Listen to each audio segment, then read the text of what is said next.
And on this show, you can join us live as we interview investors and share how they are increasing their cash flow. So grab a drink and let's get into it.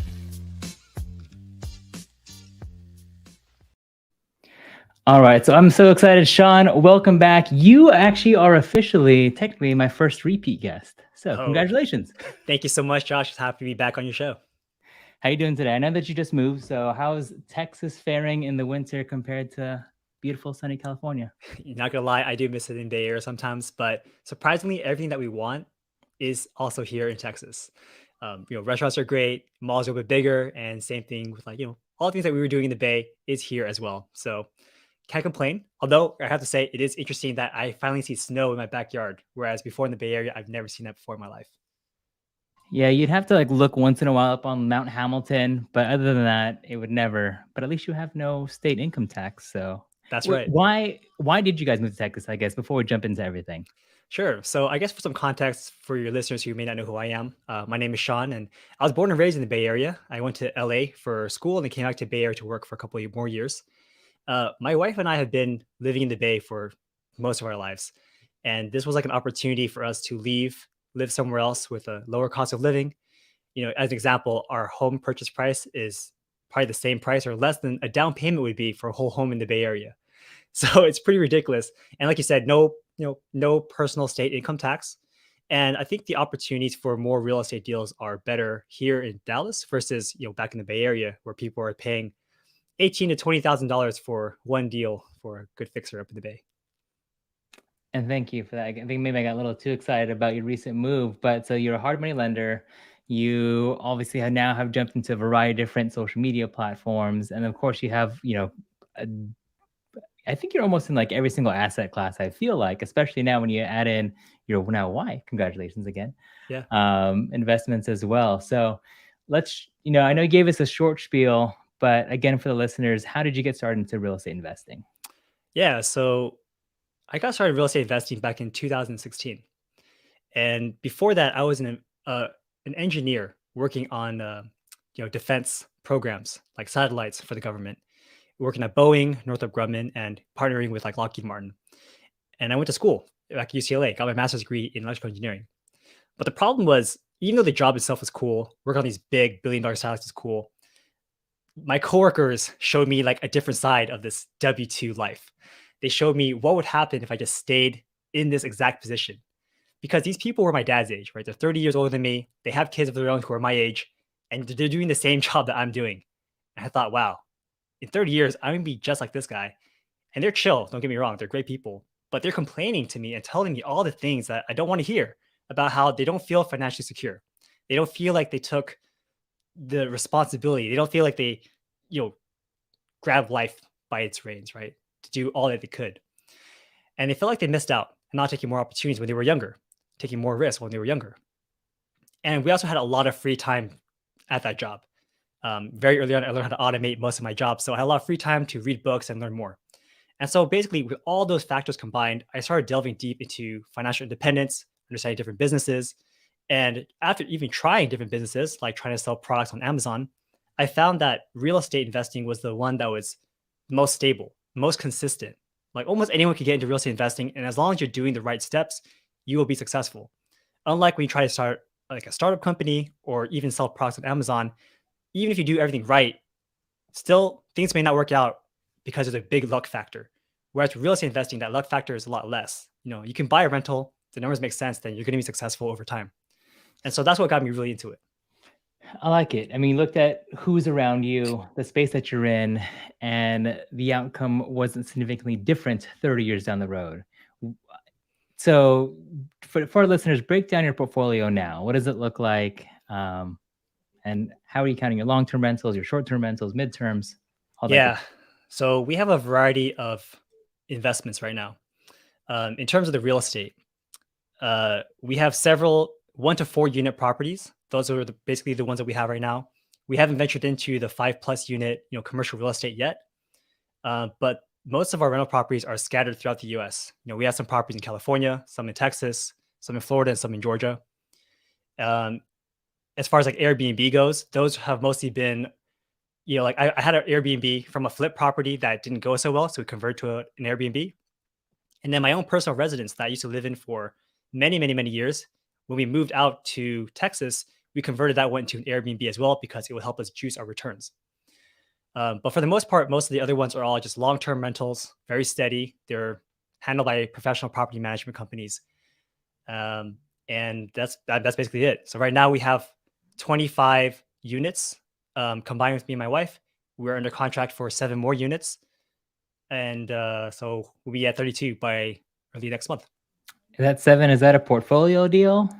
That's right. Or So it's a portfolio deal. We can get into that story a little bit longer or a little okay. bit later, but basically, we have been doing business in one part of town, and our property manager was, renting out all these other properties. Like she had them under her portfolio, and then her seller decided that she wanted to sell. She was like, "Look, we want to keep control of all these properties, so let's ask some of our other property owners who wants this portfolio." And she knows that we're big buyers, so she offered it to us first, and we took it.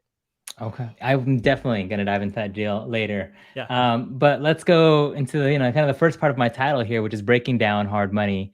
That's how I found you, right? When I first got started last year in real estate investing, and I was trying to figure out, okay, everyone's talking about hard money.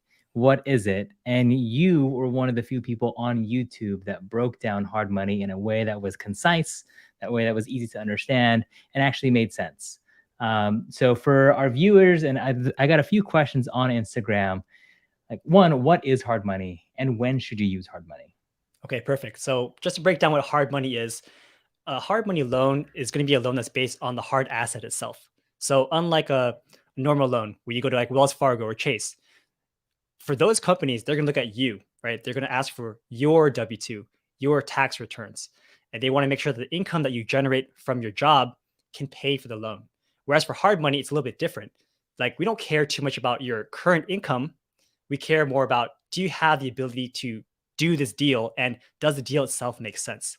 So if you're going to be buying like a premium house that's already fixed up and there's like really no lift there, we're like, where's the deal? You're not going to make any money on this thing. You might lose money, in fact. So we won't do that deal. However, on the flip side, there might be some people who don't have the income to normally buy this property, but we see there's a lot of potential in there. So again, as long as they have as long as they have the capability to complete the deal successfully, we'll give them a loan based on the property itself. Gotcha. No, I mean, that's the easiest way to put it. And then I guess out of curiosity, how many times have you used hard money yourself, not just as a lender, but as the actual borrower? So we've done about 5 different flip projects in the Bay Area. And Hmm. it's kind of funny. So the reason why I am a hard money lender is because I used the same company for my own hard money loans in the past. And just later on, by being a content creator, I got this role to be also a loan officer for the same company. Look at that. Did you approach them? Or did you start making content, and did they then approach you for a job, or how did that work? Yeah. So I mean, just by being in the industry, kind of like what you're doing, right? Like you're creating content, but you're also doing meetups. I was very intertwined in the real estate community. And my loan officer, who's a really good friend of mine, she was like, "Oh, you left your job as an engineer. Do you want to make some extra money by referring us business?" And so at first that was that partnership. I was referring business over, but then it became like, you know what? I might as well just delve deep into it full time. So then I joined it full time. Man, well, if you ever need me to share an affiliate code or anything, Sean, just let me know. I can help you out. Absolutely. um, are there any misconceptions about hard money that you generally tell people? Yes. So there are definitely some misconceptions. And I think it's kind of weird. So they're not complete misconceptions. I would say it's because there's a variety of hard money loans out there. So I'll give you a quick story. Let's go all the way to one side of loans, and that's like institutionalized loans. These are big banks, they have rules, they can't bend them, they're very rigid. And the other side of the spectrum is private money. So that's money from just like you or your friends or your family members. It's their money, they can give it to you for whatever. Like you don't have to give them any collateral, you can have zero credit, here's the money. So hard money loans are going to be somewhere in between those two spectrums, institutionalized and just whatever, here's the money. For our company, we are more on that institutionalized side. We're going to have larger volume. You're never going to really, quote unquote, you're never going to run out of uh, loans from us. We're going to keep giving you loans even if you have $10 million with us, no problem. But we do have rules, right? And so we won't lend to someone who has a really low credit score we won't lend 100% of the purchase price. We won't lend on a property in rural America. Now, on the other side, there are people who will lend you money as long as you have a heartbeat. They'll give you a loan at 20% and 5 points for 100% financing. They even finance the construction for you, right? There's all kinds of hard money loans out there. So the misconception is there are people who might talk about, oh, I got a hard money loan for 100% of the financing, and they even pay for construction costs, and I had a 500 credit score. Now that's the misconception. Like, yeah, it's out there, but they're paying like 15% and 5 points. That's very expensive. And most people who want hard money loans don't want to pay that much. And also, these people who with those high rates, they may also be limited to $500,000, right? Maybe after Mhm. that, they're tapped out. Again, for us, for the bigger hard money lenders, it's not going to happen. Like, you're going to need a certain credit score. There's a certain LTV limit. And yeah, that's basically the misconception. Well, that's actually a perfect segue then to this one that I got off of Instagram here. So Samuel Garcia, 88, says he just inherited a sum of money and finished school, no work history. Can he apply for hard money? Yes, absolutely. So again, for the purposes of getting a hard money loan, you want to have this loan be used for business purposes only. Again, for the most part, most hard money lenders won't lend you a loan for your primary residence. So this needs to be either a fix and flip, or you're trying to buy a good rental property for Airbnb or something like that. We don't care about your work history. We don't look at your W-2. We don't look at your tax returns, but we do want to see the deal itself and make sure it makes sense. Well, that's so Samuel, if you're listening, you can apply for hard money. Reach out to Sean. Thank you for the question. And then I'd say, you know, how e- hard money is a tool, right? Period. But at what point w- are you seeing that people are failing with their hard money or crashing and burning? When does that happen? So that happens rarely, but it happens when people get overconfident. And that usually happens during these upticks in the market where anything they touch turns to gold. So again, I would say in general, if you have one bad deal and you have hard money loan on it, usually you can recover. But if you have 4 or 5 projects and they're all levered to the hilt at 90% of purchase and 100% of construction, that's where you might get in trouble. Because if the market turns and all 4 or 5 of your projects to go south, but you're still on the hook for all 4 or 5 of those loans. Gotcha. No, I mean that makes complete sense. Obviously, like last year, like you could keep buying anything, and for whatever reason, the ARVs would just keep jumping month after month after month. So that's interesting. Let's see if there's any other comments or questions about hard money. Definitely drop them in the comments below. I'm going to switch gears now to your current portfolio. So you have a mix of units, long-term, mid-term, Airbnbs. You've done flips. You mentioned that you have a 7 unit under contract or a 7 portfolio deal under contract. What are you looking for right now, I guess?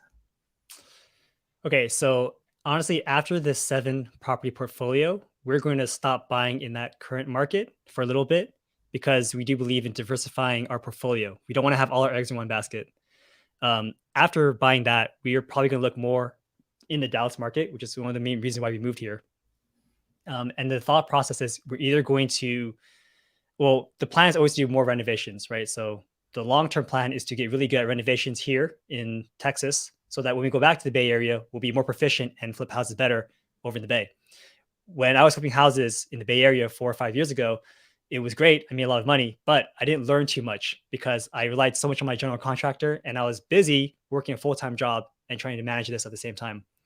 So this time we want to take more of that like educational approach of learning and construction.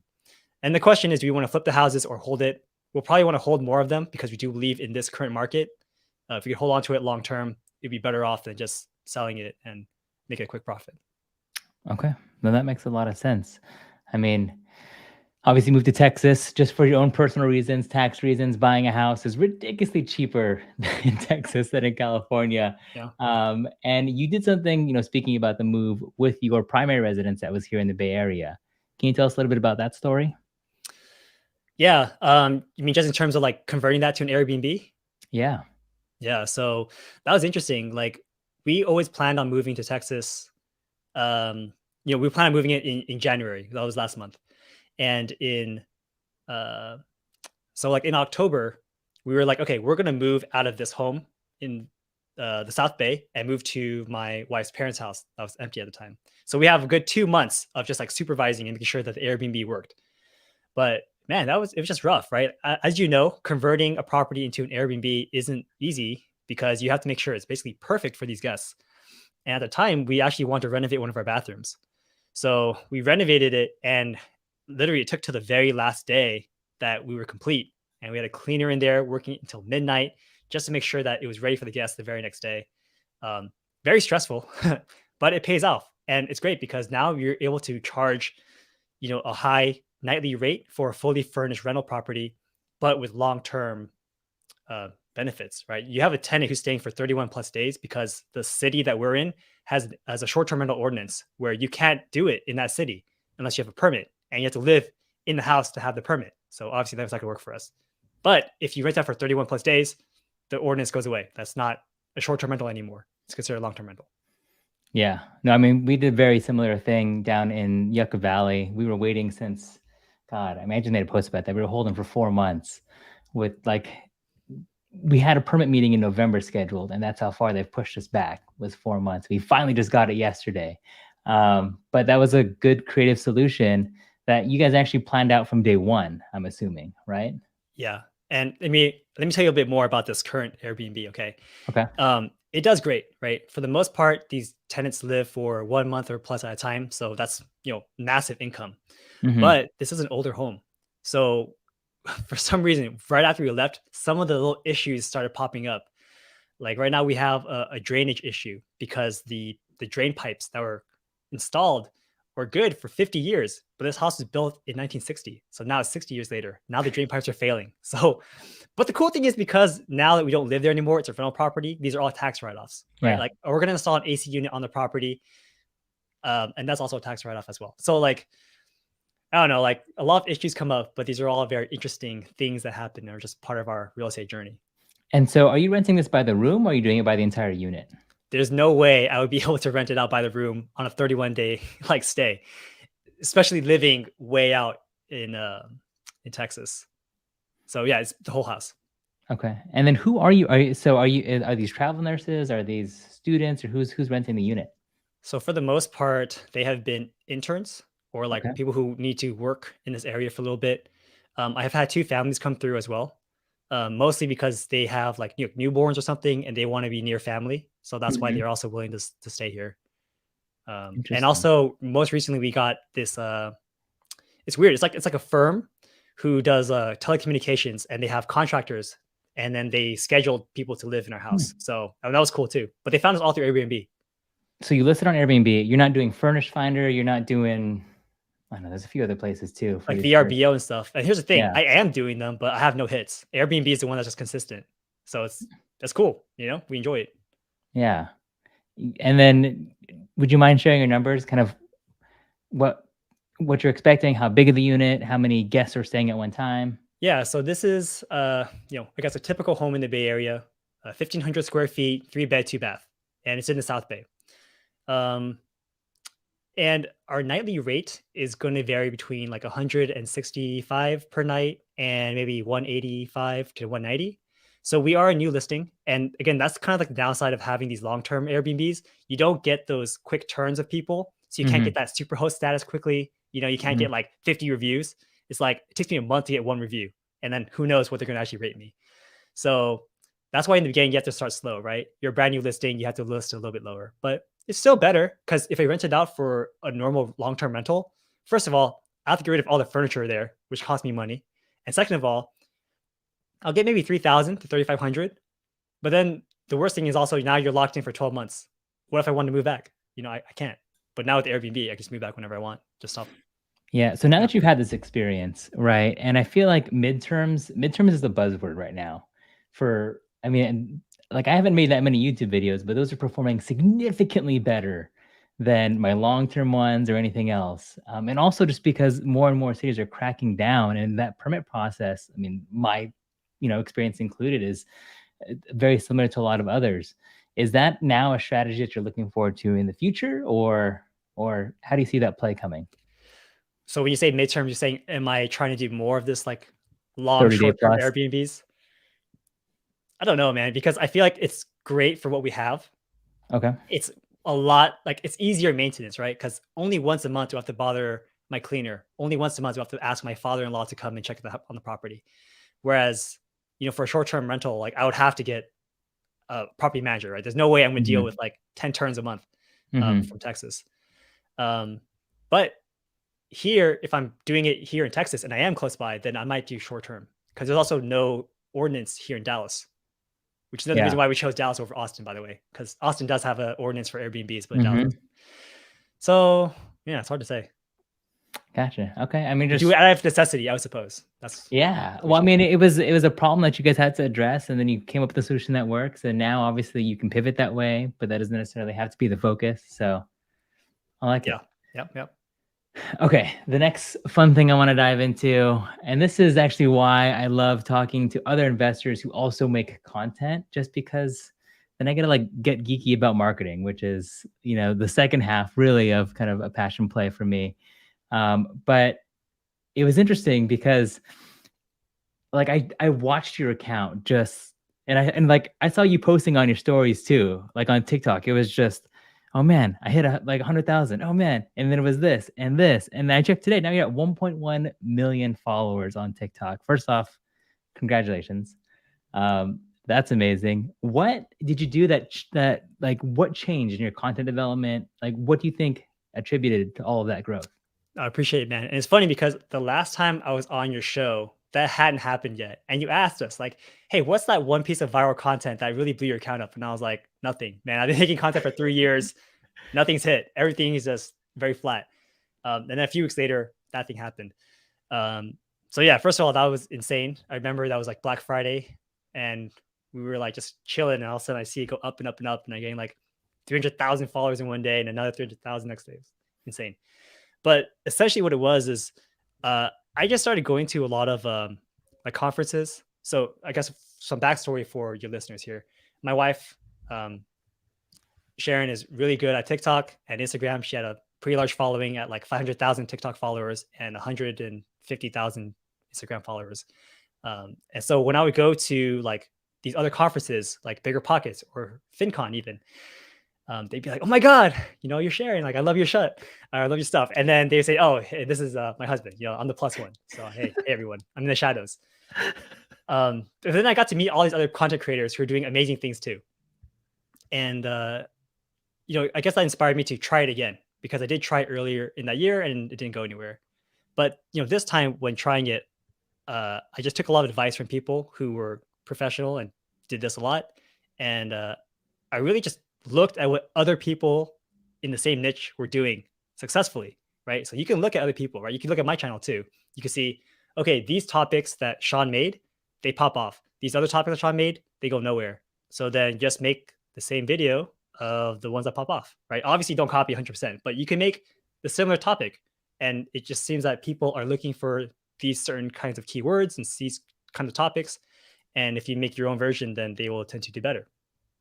I mean, that's obviously you're just looking at the data of everybody else, and then you get to fast track because you get to skip what didn't work for them, and hopefully it also works for you if you do it enough.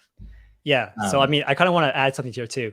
And it's kind of weird because after a certain point, I felt kind of guilty. Like, okay, I can't just keep like looking at other people's stuff and mm, making versions of theirs. I should start making original content.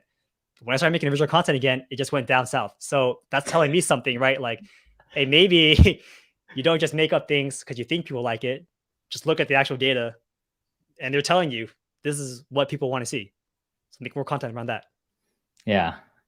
And then are you finding that like the content that's working for you, how into the weeds or geeky are you getting? Okay, so I've learned that the geekier you get, the worse the video performs.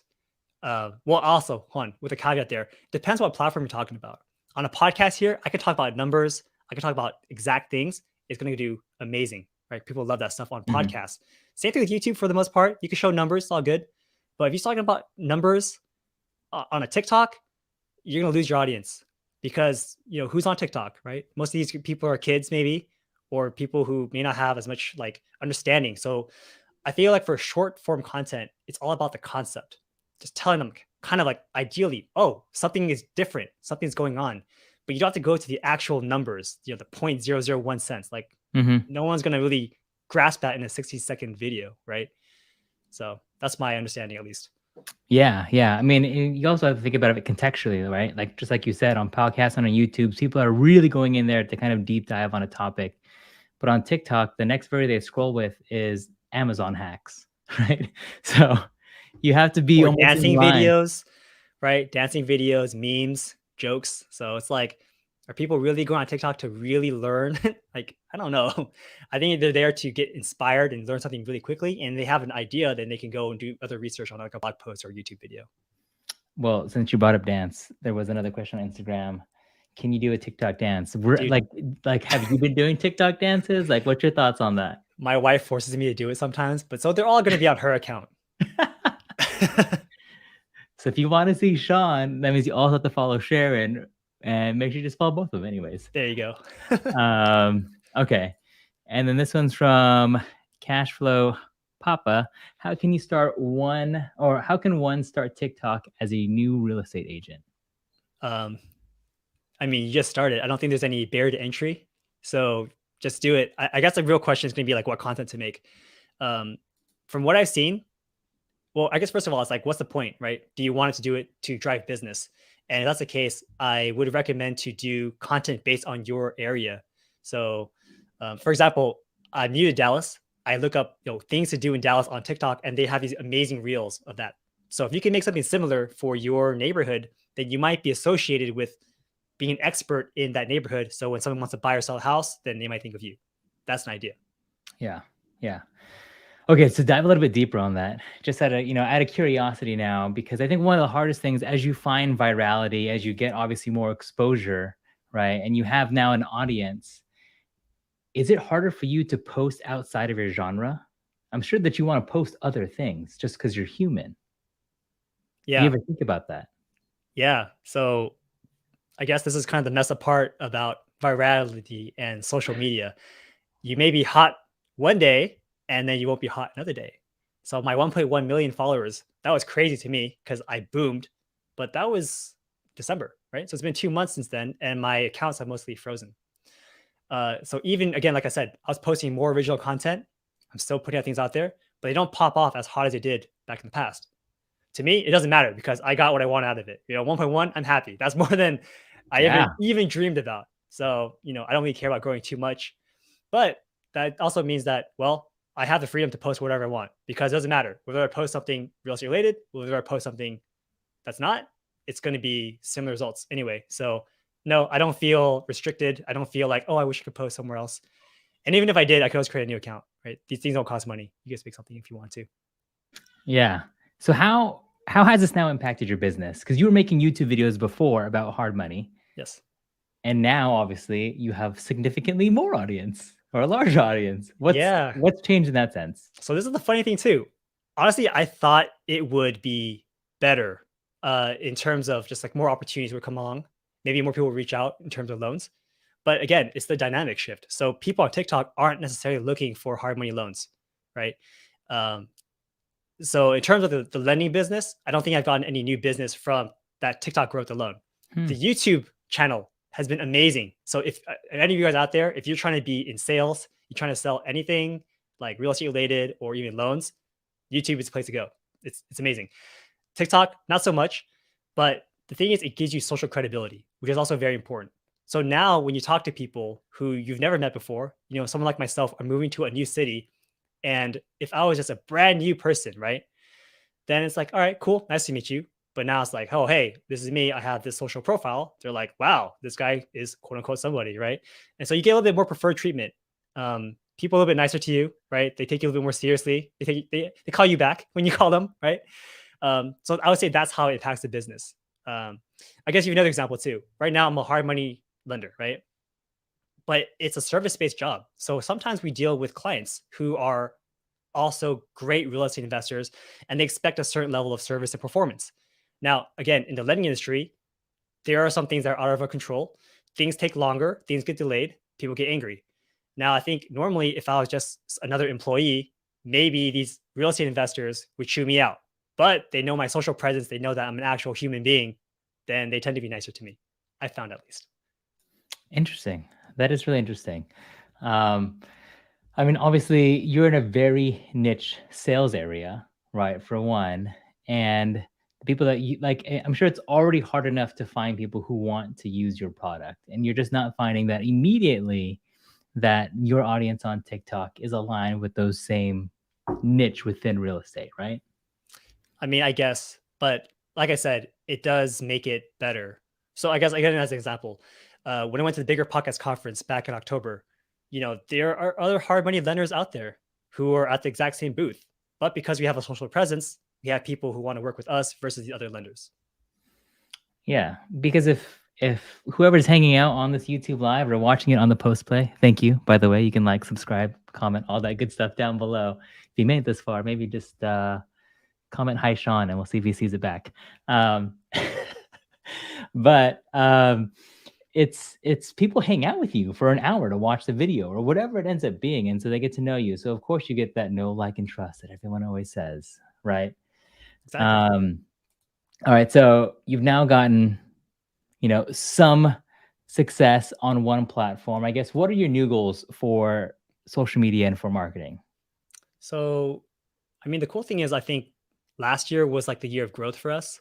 This year is going to be the year of systemizing things. Hmm. So, for the past few months, I've actually had a virtual assistant working with me every single day to create our like online email marketing funnels so that we can have consistent, weekly newsletter and all that stuff.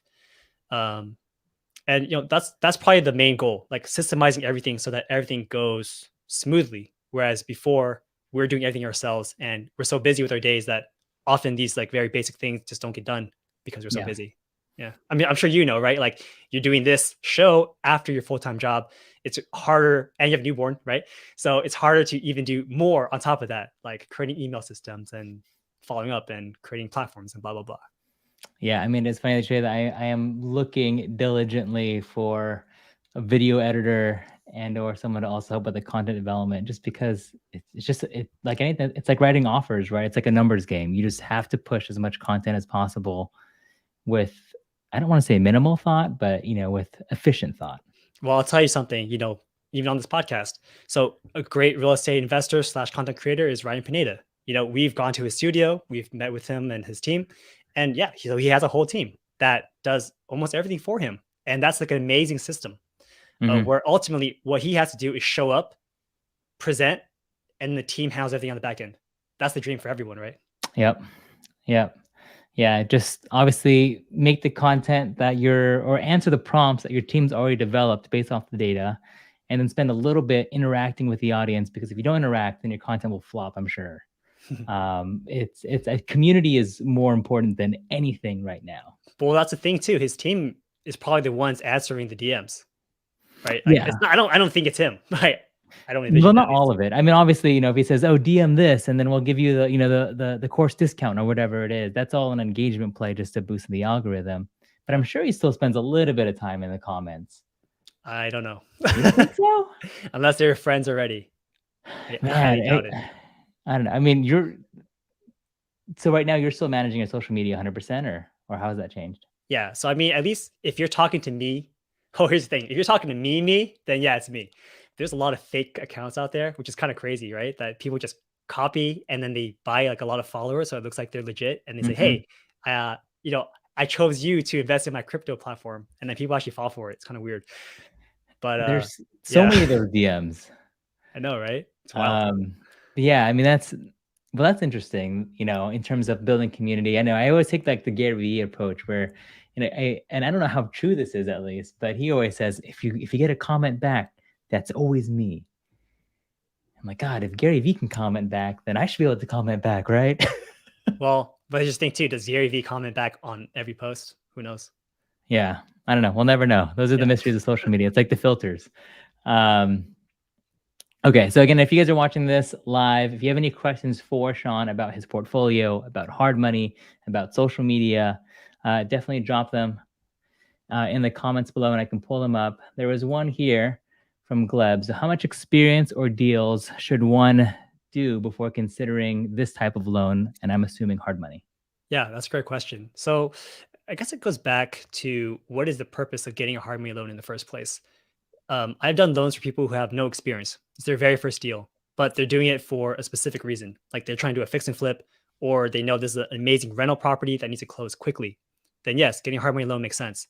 But if you can qualify for conventional financing, where the lender or the borrower or the seller, sorry, doesn't mind doing a 30-day close, then just get a conventional loan. You're going to start off with way less fees, um, lower interest rate, uh, and it's a long-term loan, right? So it really depends on your situation and what you're getting the loan for. Don't just get a hard money loan because you want to get a property and then figure out your plan later on. That's a big no-no because these are like relatively high interest rate loans, and if you buy one without a good exit strategy, you could be in a very bad position. Yeah, I would 100% agree. And I would say one thing that I like about hard money, I guess for context, we actually closed on our first investment property, actually our first house ever, because I didn't have it. I mean, we still rent now, but our first investment property ever with a hard money loan, and we actually did that. We closed on this one. We were in contract for two, one on a conventional loan, the other one on a hard money loan, two separate properties. The hard money obviously closed faster, but one thing that's nice, and I'm sure that Sean's team does the same, is the underwriter from that hard money lender will check your deal. You have to submit a scope of work. You have to submit, what you're buying it for, how much you're putting into it, and what you think you can get out of it. So they'll double check your numbers. And then obviously, as you build a relationship with a lender, then I'm sure they're happy to also double check your numbers. Maybe Sean can attest to that. I don't know. Yeah, so we will look at your numbers to make sure you're not completely off the mark. But, again, it's going to be your deal, right? So we're not Mhm. going to double check it to the point where like, hey, you're not going to be making 10% profit. Like that's not what we care about. We just want to make sure that you're safe to the Mhm. point where, well, more importantly, we want to make sure that our loan is safe. Mhm. So you're not just going to like buy a property and then when you're done fixing it up, you're going to lose money. Like that doesn't make sense, right? So yeah, I would say like we do check it, but only to make sure that your deal isn't super, super, super, super bad. Yeah. No, I mean, and that's definitely true, right? Because I mean, for our deals, we left, I don't know, $5,000, $10,000 in the deal. So it's not a perfect burr for some of these ones that we've done. But I'm sure at a certain point, if they calculate the numbers like, hey man, your refi is not going to work for this thing, I'm sure that'll raise some kind of a flag. Um, Especially on the commercial side. So, I mean, I guess a quick example, there are some people who want to buy like multifamily commercial, like over 5 units. And they say, okay, my plan is to, buy this with a hard money loan, a bridge loan. And then in 6 months to a year, we're going to refinance to a commercial loan. And our team knows that when you refinance into a commercial loan, it's going to be 30% down, 70% LTV. It's not going to be like a, you know, 80% like a normal loan would be. So if you are trying to buy this property with 90% LTV and 100% financing, we're going to be like, where is that extra equity going to come from when you try to refinance? Like the number is not going to work for you. You're going to have to put more money into the deal to refinance it. And so that's why we'd have you adjust your purchase. yeah, definitely. Well, I guess, on topic of loans, do you guys have a short-term rental or mid-term rental product coming out anytime soon? So we do. I guess real quick, we do have two loans, right? We have the short-term loan, which is a 12-month interest only one. That one's great for fix and flips.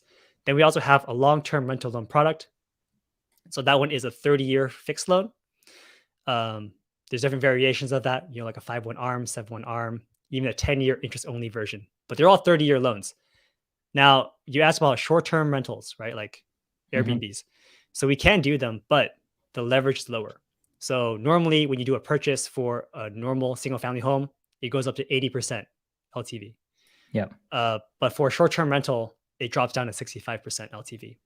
Gotcha. So 65% LTV on the purchase. And for those loans, we, instead of looking at your W-2 income and your tax returns, we look at the property's rental income and make sure that the rental property's income can cover the mortgage payments, insurance, and taxes. Now, you might think, okay, well, I'm using Airbnb. So these numbers are going to be super high. We're going to qualify no matter what. But for that calculation, we'll still use the long-term rental rates to make sure Uh, these numbers work. Yeah. okay. Well, fair enough. Well, another option for anyone else who's listening. Let's jump into kind of the last set of questions that I want to ask every single guest. And if it's cash flow happy hour, we'll call this last call. So, can you share a win and a loss from the last week or recently? Yeah, for sure. So wins. Okay. The thing is, normally I'm not this busy, but this week I have a lot of things going on. So if you don't mind, I'll share a lot of things Yeah. going on. First thing is, we've been in business for about 5, 6 years now, owning rental properties. Like I mentioned, we have 25 units, going to close and get to 32 very soon. So right now we did this whole asset protection strategy thing. So we set up all of our entities. We are in the process of transferring all those things. And so a big win is that that is happening finally. And it's like, I know it's been a lot of phone calls, right, to make sure that thing works. Uh, I guess another win is that we are closing on that 7 property deal, but because of the way we financed it and the lenders we're using, we're able to do it with zero money out of our own pocket. So that's really cool too. Uh, but a big L is that Airbnb that we have. Um, we had a guest in there. She was super awesome. I wish we could have had her for the whole month, but she had a newborn and she said, "Hey, Sean, like, I don't know what's going on. The toilet's backing up, the shower is not draining, and there's a weird mildewy smell. And I think there's mosquitoes." So we're like, "That's so weird. Like, did the past guest do something wrong? We're not sure." So she left early. We have a plumber going in, like as of this recording, and he's telling me that my drain pipe is now shattered to pieces because, like I mentioned earlier, it's old Mhm. pipe. It's broken. So we had to dig through the whole house. And long story short, that's like a $4,000 cost. That sucks. Luckily, we had the finances to cover it, but still, it sucks. And Yeah. then the whole mildewing thing is because when we installed the new bathroom, I guess like the tub drain wasn't aligned properly and it was like at an angle. So after a while, it failed. And then for the past however many weeks, water has been pouring from the shower right onto our ground in the subfloor, not subfloor, on the Oh. ground, whatever, underneath the crawl space. And so it's Mhm. causing the mildewy smell and possibly mosquitoes being born under a puddle under a house. So that's wild, right? I was like, wow, okay. So, anyways, that's a loss, $4,000. And that's what you get for renting properties. Who knows? Yeah. No, I mean, there is always something. It's a rite of passage, and hopefully, as you continue to build your portfolio, those rental income that you get can help offset some of these, and or otherwise, these are just losses you end up carrying forward somehow, some way. That's right. Um, okay, so you mentioned that 7 unit, and I wanted to dive actually a little bit into that. So tell me about that deal. And now you're getting the 7 unit for zero money down. How is that working out? So these are 7 property portfolio, all in the similar neighborhoods that we own already. And honestly, it's funny because, like I said, our property manager has already been managing these properties, so the transition is very smooth. The seller just wants to, sell the portfolio so he can build his dream home. He's done renting properties, and our property manager wanted control over this thing because basically, with our portfolio and his portfolio, we now control the whole block. Like we own like a whole street in this area. And yeah, she was like, "You know what? These are," she likes us. We're very chill for her. We're not those like really like Picky. needy. Mhm. There's some landlords that get on their, whatever. So Mhm. she likes us. She offered us the deal with our agent, of course, and we negotiated back and forth, and we got it for a pretty decent price.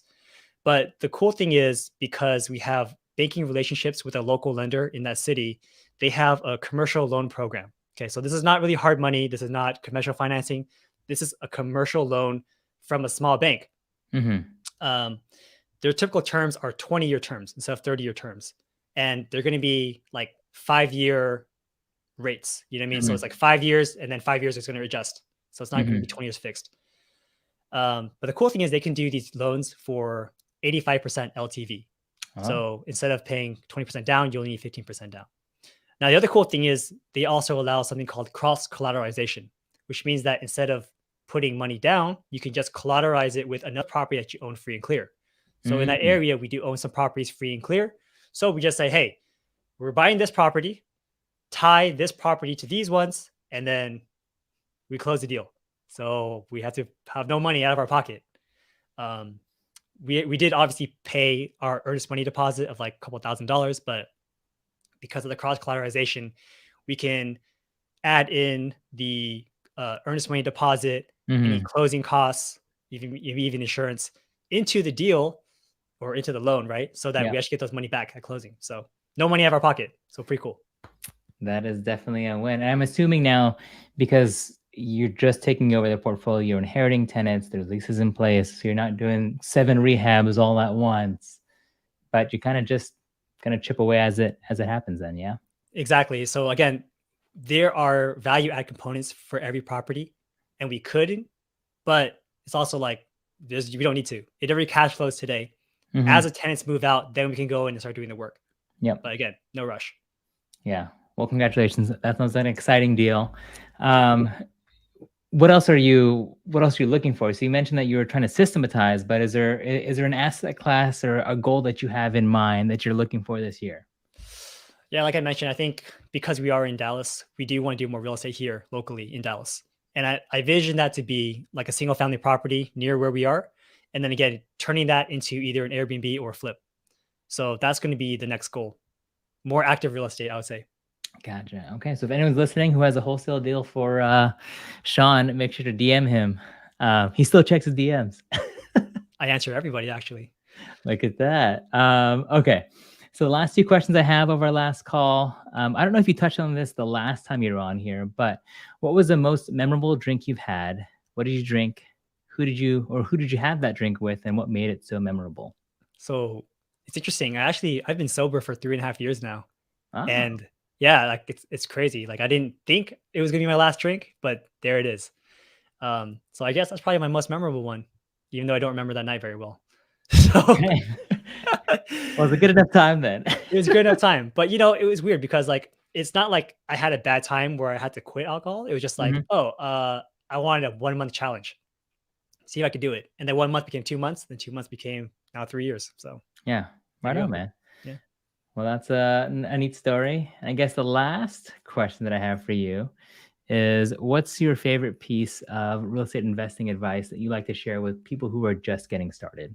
Yeah. So I think education is very important when you're just first getting started, but making sure you're getting the right type of education. Free content like the podcast, YouTube videos, um, even books, for the most part, are valuable. But I don't think you really get into it until you start going to meetup groups because Mhm. then you get to have those personalized one-on-one conversations.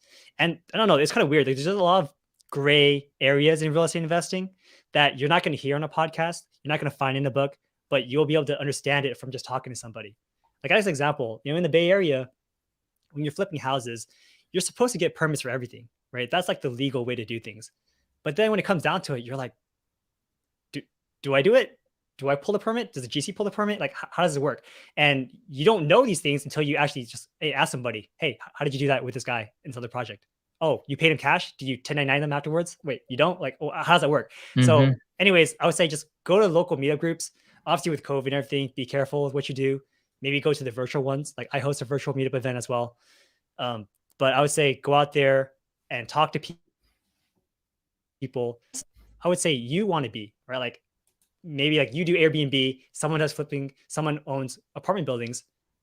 What do you like doing the best? Find the person that does that and then start, talking to those people and understanding their business model. Yeah, no, I mean, I completely agree. I think being able to find a small group of people that you can dive deeper with your questions is extremely important. That's been one of the things that I think have kind of really catapulted my investing. There's a clubhouse every Thursday that I join. Jason Kane hosts it, and since then, I've been every single Thursday. It's kind of like our group, right? And we can That's wild. So, troubleshoot the so you questions. ise Clubhouse I use still. Clubhouse. Well, yeah, I mean, I joined a Clubhouse group, and for whatever reason, Jason, I know that he's listening to this. Or is he here? See, there he is. I Yo, think he's still on right now, but he's hosted this group, I would say, almost for a year now on Clubhouse, and wow. it's a group of like the same 15 people, and we just go around and basically ask what problems we're having, and a couple people come up with a solution for the problem, and it's just Don't you we like get. the face to face that you get on Zoom though? Oh, I mean, I love to face it. This is why, and for anyone who wants to connect with somebody else, like just start a podcast, and you can end up getting TikTok celebrities on your podcast eventually. Well, that's why I started my podcast, right? So, I'm like 260 episodes deep and it builds the networking and also makes it so that you just get free consulting, right? Like you free one-on-one consulting with these real estate like professionals. So, No, I mean, that's the complete truth because, and all you're doing is pressing record. You jump on Zoom, but you could just press record and then all of a sudden write a little description and put it to wherever it is. yeah, And you're adding more value to that person than even if your audience is small, like mine, it's right? it's infinite content though, so you don't have to think about it, right? You just bring someone on talk. Yeah, yeah. No, I like it a lot.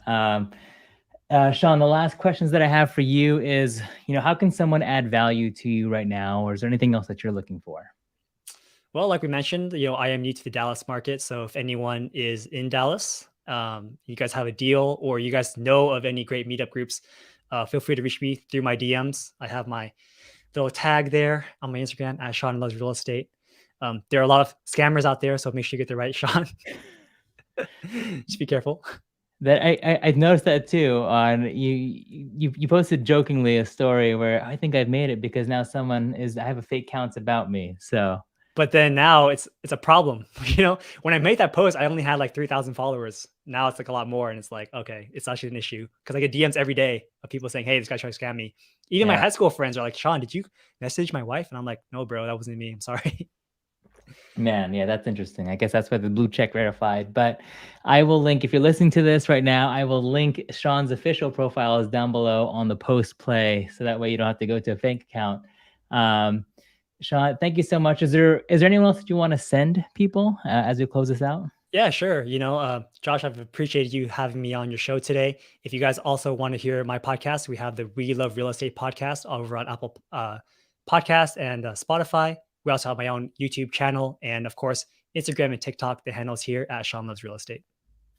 Well, Sean, thank you so much. Definitely please check out Sean's content, especially and I know if you're watching the show, obviously you're into real estate and you've thought about making content. Just scroll through his journey of creating content, and it's so interesting to kind of even just dive on the evolution of how he's creating content and what the results were as a result. But Sean, thank you again so much. If you guys are watching this, please like it, subscribe, share this with someone that you think would find value, and I will catch you all on the next one. Thanks again, Sean. See you.